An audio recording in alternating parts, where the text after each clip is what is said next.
Hey there guys, it's Breno, and I got asked a question on one of my videos, and the video is basically making cobblestone and then making it into stone bricks. So if you want to go see that, you can go see that. It should be in my just click on the channel and you'll see it says should be auto stone brick maker. So what I got here is sort of someone asked me how can I make a obsidian generator out of the same block. I've been trying to do it the way I think it can be possibly best done. There may be a better way.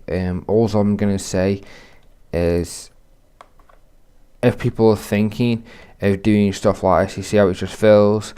If people are thinking of doing stuff like this, go in a creative world and test things out. That's the best way to do it.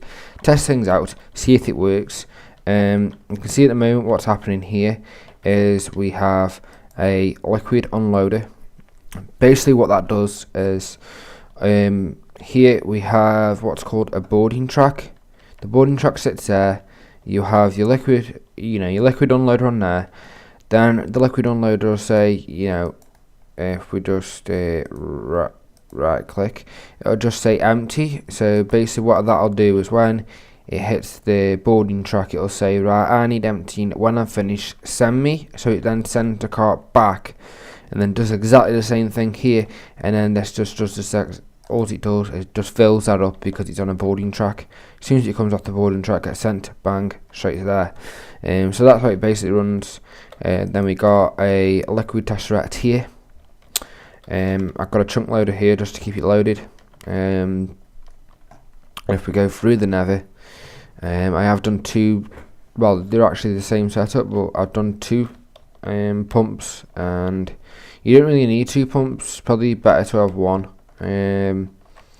But basically, how you'd set your pump up, you see how we got the pump there, and you need to have a clear block straight down to lava in the nether, which is, I'd say, is the easiest way to get lava. Then just put, 4 redstone engines in this pattern. You got 2 at the side, 1 at the back, 1 on top. Then just place a block on top of the redstone engines around, place the lever on the back, and all your redstone engines will be powered.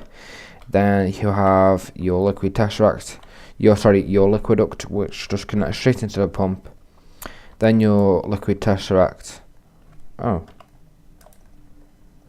that was inactive, which was a bad thing because I've just lost out on a load of lava. So make sure you activate them. So it looks like only that one's been running.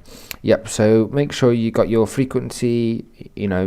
Make sure you got your frequency. You saved your frequency. You set your frequency. Then I got 2 of them. These are both exactly the same. So save, set. Yeah, both exactly the same. And they're both set up exactly the same with the redstone engines. Let's get back through and see if this lava has improved since I've,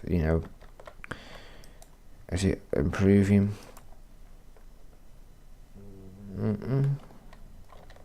Yeah, I'll just show you what's happened since I've been here. 55 obsidian. So basically, you could have this track a lot smaller. You could actually compress this so it just goes bang straight onto that, straight onto another one, straight round, back in. You can make this track a lot smaller. I just did it this side because I wanted to. But that's the basic way you can do it. Unless you want to use a lot of power to get lava, then I suggest doing this way. Personally, I think it's a very good way of getting obsidian without having to go mine. So basically, you could set this up once. Have a chunk loader in the nether, forget about it. Come back one day, you might, the worst thing you're gonna have to do is then, I've got to go and move my my pump in the nether. That's the worst thing that could happen. You're gonna have to move your pump. So that's the way I'm thinking of it. Here we have an aqueous accumulator.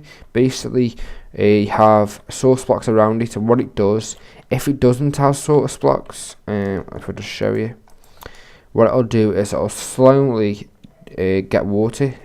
But if you got source blocks around it, it will get water, and it'll just keep pumping water into here, and that's infinite.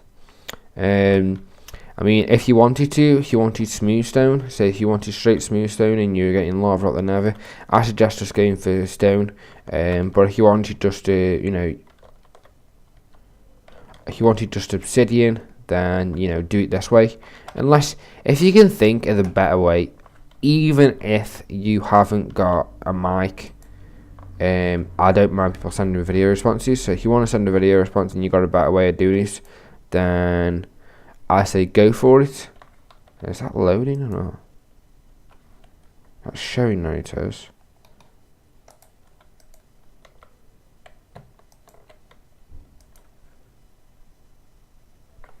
Weird. Yep, but it all works, and yeah. Also going to say thank you for watching. I didn't make this to have one of my standard videos. This is just an extra video because someone asked me a question and I thought it'd be a lot easier to answer in a video rather than to type a load in the comments. So basically you got your setup in the nether, which make sure you got a chunk loader there. Then you have it coming through to the item tesseract. May I just say that you can just do this. You can just place it straight here and just go like this, and then I can just go here and deactivate this, and this will then get lava. So if you want to do it that way, this is the simpler way. You can just, you don't need train tracks, you don't need nothing like that. Tesseract this side, liquid tesseract, bang, straight next to here. It will then put the items in, put the lava in, or if you want to just see it coming through, you could just do that, I believe, and then make sure it's set frequency, and then I'll just keep pumping into there all the time. So if you want to do something like that, then yeah, I'd say that's the best way. If you want something simple, do it this way. If you want something a little bit creative, do it this way. Okay guys, thank you for watching, and to the person who asked for this, I believe it was RX Angel, I hope this helps. If it doesn't, then you can always send me an inbox message and I'll try to help you as much as I can. Alright, see you later guys.